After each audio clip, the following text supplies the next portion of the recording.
Ok, xin chào các bạn, chào mừng các bạn đến với Mr. King Official, nơi mà chúng ta có thể see, study and share. Và slogan của chúng ta là Add Color to Your Life. Ngày hôm nay thì mình đưa các bạn đến với một nơi rất là đặc biệt, và nó được xem là đặc trưng của văn hóa Đài Loan cũng như là du lịch của Đài Loan. Đó chính là chợ đêm. Thực ra thì mỗi thành phố, mỗi địa phương đều có chợ đêm cả, và nó dường như là một trong những hoạt động không thể thiếu của người dân địa phương và cũng như du khách khi mà đến đây. Vậy thì ngày hôm nay chúng ta sẽ khám phá một trong số những cái chợ đêm rất là nổi tiếng, đó chính là chợ đêm Xi Mẫn Tin, và tên tiếng Việt của nó là Tây Môn Đinh các bạn nha.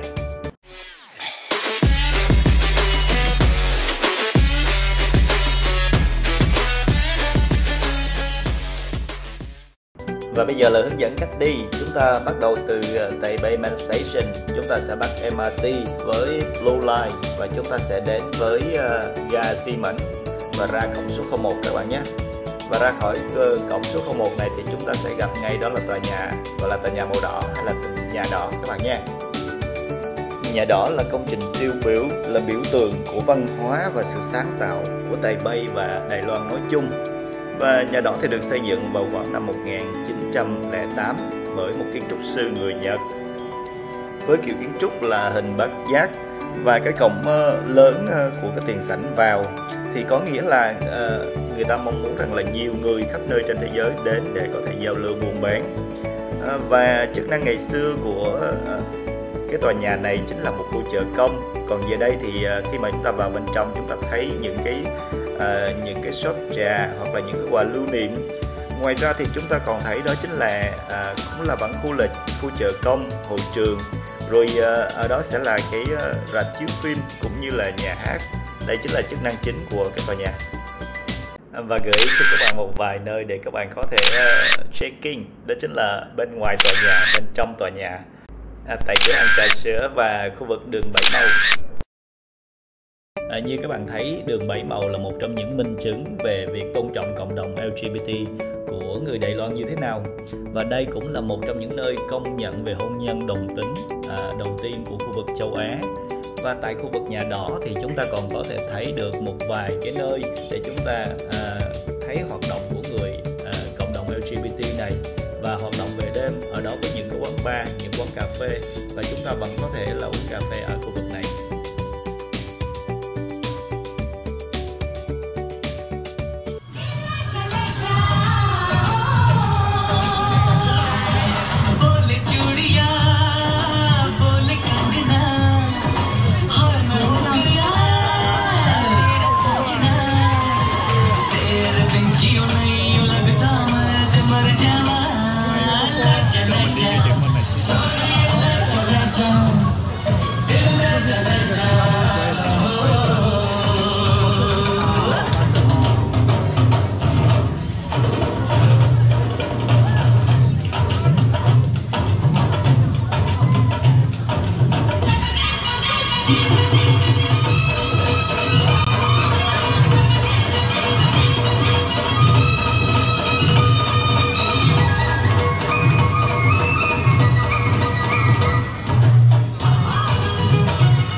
Với khu vực chợ đêm thì không thể không nói đến ẩm thực được, bởi vì có rất nhiều món mà chúng ta phải lựa chọn để giới thiệu.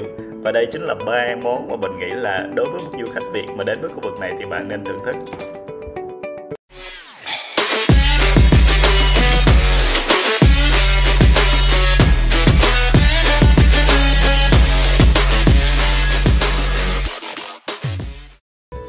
Đầu tiên là món cà lắc. Nghe cái tên thôi thì cũng đã biết nó là như thế nào rồi đúng không ạ? Hầu như là những cái phần của gà sẽ được bày biện ở đây, và du khách ăn thì sẽ lựa chọn cái phần mà mình thích. Sau đó lựa chọn những cái món rau củ quả mà ở trên tủ được bày biện, và người ta sẽ trộn lẫn vào nhau và bóp đều. Chúng ta thường hay gọi là bóp chua đấy các bạn. Nhưng ở đây thì người ta gọi là gà lắc. Đây là một trong những món đặc trưng, dường như rất là nhiều người Đài Loan cũng rất là thích.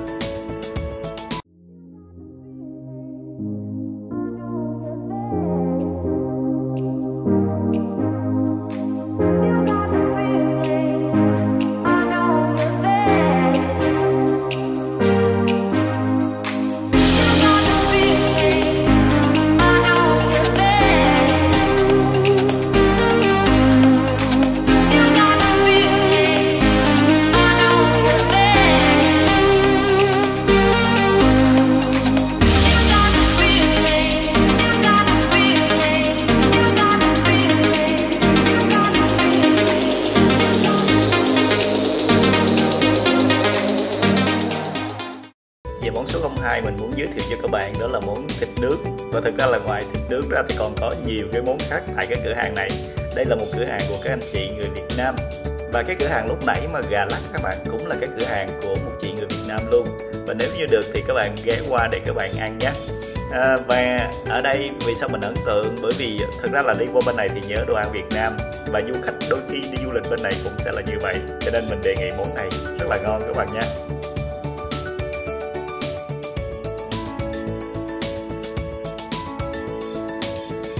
Và tất nhiên đi du lịch thì không thể không thưởng thức món ăn địa phương được, và món mình chọn đó chính là món mì, và đó là mì Hay Chung, mì bột gạo các bạn nha. Và thực ra là lần đầu tiên khi mình đến thì mình cũng ăn cái quán này và phần cũng phải đợi như thế này, và lần thứ hai cũng như vậy. Thì các bạn biết mức độ nổi tiếng của nó, và cái thứ hai nữa là nó cũng khá phù hợp. Và bạn biết là Đài Loan rất là nổi tiếng với mì đúng không, thì hãy thưởng thức nó nhé.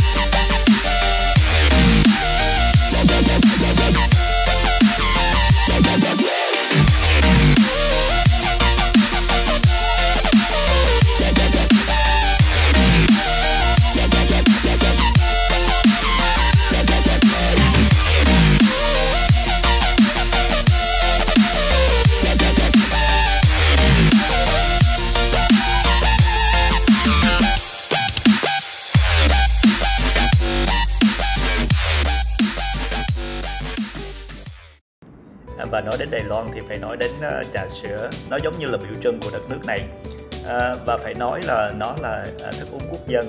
Và thực ra là từ sáng cho đến tối khuya thì người ta đều uống trà sữa ở bất kỳ nơi đâu. Và sau một bữa ăn thì có thể là mua một ly trà sữa rồi các bạn. Vì vậy mà chúng ta sẽ cùng nhau tìm hiểu về trà sữa một xíu nha. Chúng ta bắt đầu về lịch sử của nó. Ở đó có rất là nhiều cái giả thuyết để nói về trà sữa, cũng như là trà sữa trân châu. Giả thuyết số 01 mà chúng ta sẽ nói, và mình cũng chọn ở đây chính là Taipei Times để nói cho nó thuyết phục hơn các bạn nha. Thứ nhất là người ta nói rằng là người Anh đã đến và cai quản vùng Malaysia, Singapore, và người ta đã có một cái thức uống ở đó là Sendo hay là Chendo để mà thích nghi với khí hậu gọi là nhiệt đới ở khu vực này. Và người dân địa phương thì đã tạo ra cái thức uống Sendo này bằng cách là khi mà người ta nhìn thấy những quân lính người Anh thêm sữa vào trong trà để tạo ra thức uống cho riêng họ ở cái vùng Alaska. Từ đó thì Sendo đã lan rộng ra khu vực Đông Nam Á, và người ta cho rằng là nguồn gốc thực sự để tạo ra trà sữa trân châu là những người bán ở chợ đêm của Đài Loan. Người ta đã thưởng thức những cái ly Sendo này ở những cái chuyến đi đến Singapore hay Malaysia, và đó chính là cảm hứng để tạo ra những cái ly trà sữa bây giờ.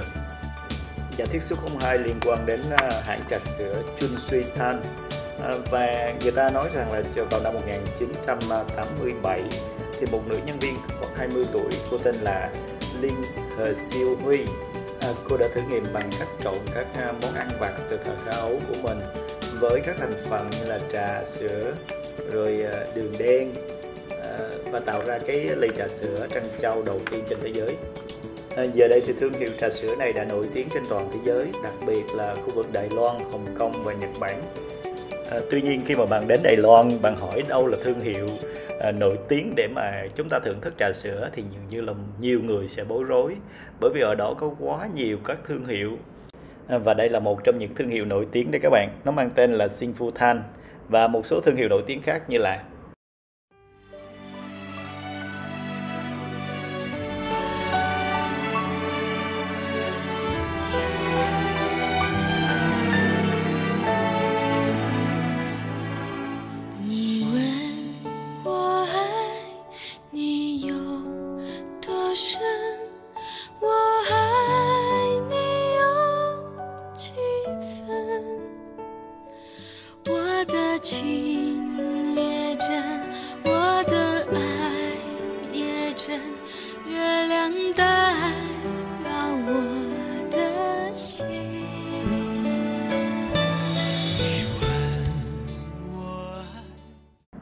và trời thì vẫn lất phất mưa bay, cậu sinh viên thì vẫn cứ biểu diễn mặc dù đã có những lần thất bại, nhưng mà có khán giả thì cậu vẫn cứ biểu diễn dường như theo mục tiêu của mình, theo sự ủng hộ của khán giả, và cũng có thể đó là một cái sự chuẩn bị cho hành trang học tập của mình.